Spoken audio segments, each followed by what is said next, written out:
Alors mes amis, d'abord bienvenue à Jérusalem, bienvenue dans la vieille ville de Jérusalem, et vous venez dans un moment extraordinaire puisqu'on fête le jubilé et 50 ans de Jérusalem ici retrouvés, et vous êtes les témoins de quelque chose d'extraordinaire.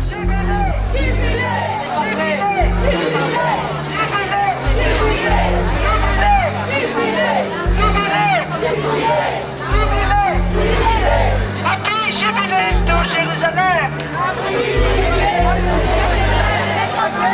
Jubilé! Jubilé! Les nations venaient par millions pour vénérer Dieu, créateur du monde. C'est ce qui est important de comprendre. C'est-à-dire qu'Israël est là pour accueillir les gens du monde entier, les nations du monde entier. La responsabilité d'Israël, c'est justement d'être la courroie de transmission entre Dieu et les hommes. On n'est pas un être supérieur, on n'est pas supérieur à quoi que ce soit. Nous avons des responsabilités différentes et c'est pour ça que nous nous trouvons aujourd'hui grâce à Fabienne Petit, et il faudra l'applaudir très fortement, je crois. Parce que c'est grâce à ce travail qu'elle fait en permanence qu'on peut comprendre, que vous pouvez comprendre, que nous sommes intimement liés.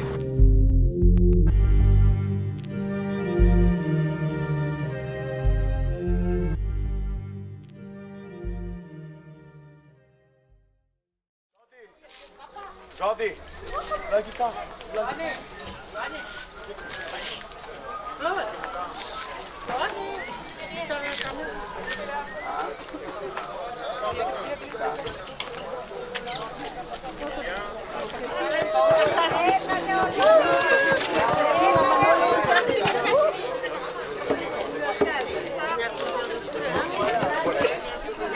Comment ne pas être heureux en ce temps particulier du jubilé?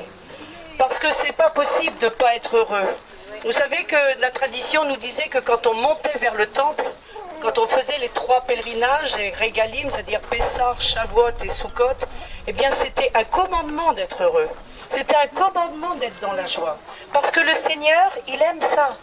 Il est notre joie. Et quand il est notre joie, il est avec nous.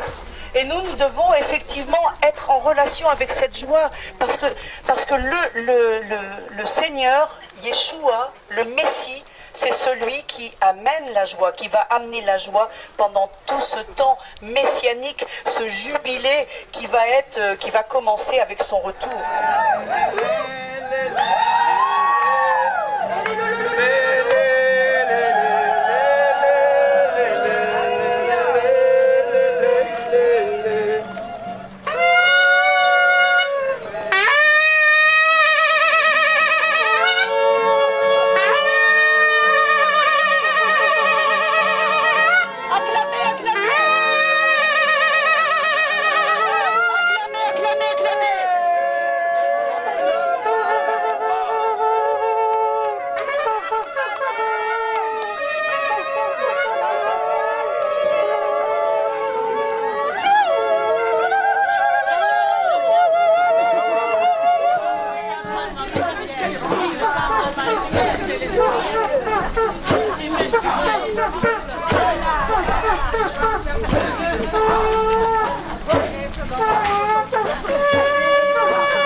Yeshua Mashiach ben David, Yeshua Mashiach ben David, Yeshua Mashiach ben David, Yeshua Mashiach ben David, Yeshua Mashiach ben David, Yeshua Mashiach.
ברך אבותינו, אברהם, יצחק ויעקב, ויברך את כל יוצאי בריות של הקדוש ברוך הוא, ובפרט אלה שבאים לכבדו בארצנו הקדושה, וכל אלה שמשתדלים לקיים מצוות בני נוח, ואתם שבאתם לכבד את בורא עולם, הקדוש ברוך הוא יאריך ימיכם בטוב ושנותיכם בנעימים, וימלא משאלות לבכם לטובה, ותזכו להתקרב לאלוהות יתברך שמו, להכיר את הגדלות של בורא העולם, וכל הברכות יחלו על ראשכם, אמן ואמן.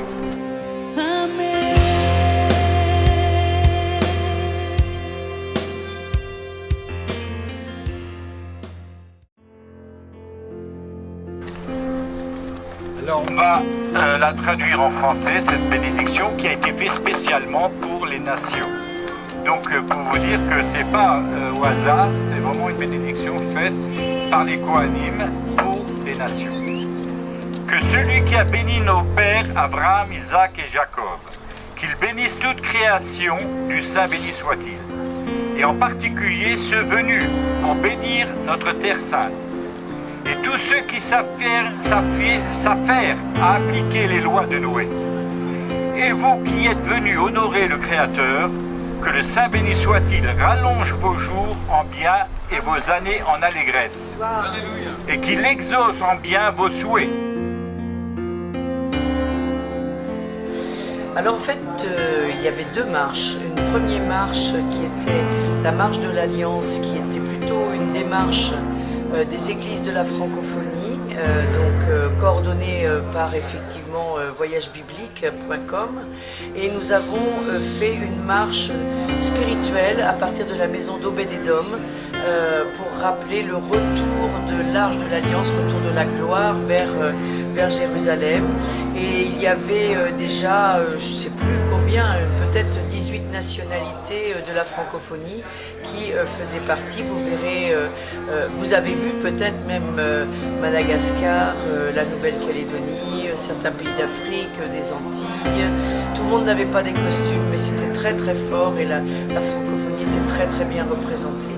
On est venu témoigner d'un réalignement effectivement vers Jérusalem, et on pense que c'est le temps de la francophonie en effet.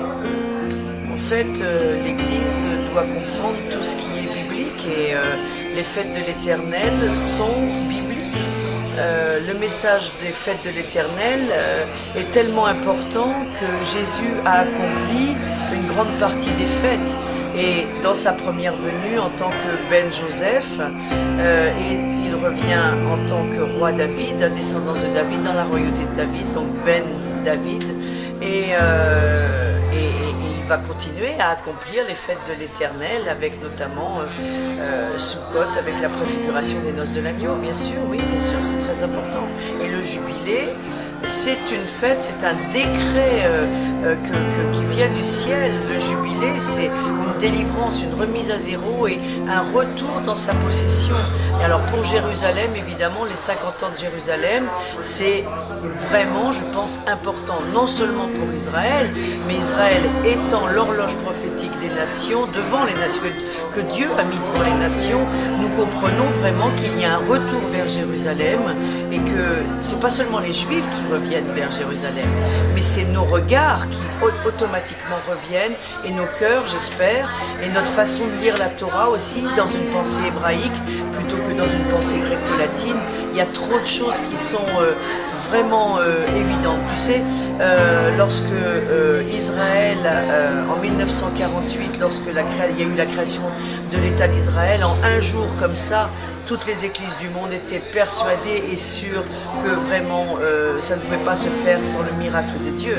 Et aujourd'hui, les 50 ans et donc le jubilé de Jérusalem, qui viennent après une année Shemitah, une année sabbatique, il y a une concentration ici très importante, et la francophonie n'est pas étrangère. Il y a vraiment des choses étonnantes. On a pu se rendre compte que c'est les extrémités de la terre qui sont les plus représentées finalement, parce que nous avons vu des gens d'Afrique qui n'étaient pas avec nous, et on a vu des gens de Papouasie, Nouvelle-Guinée. On a vu des gens de Chine ou de je ne sais où, des Asiatiques, des Indiens.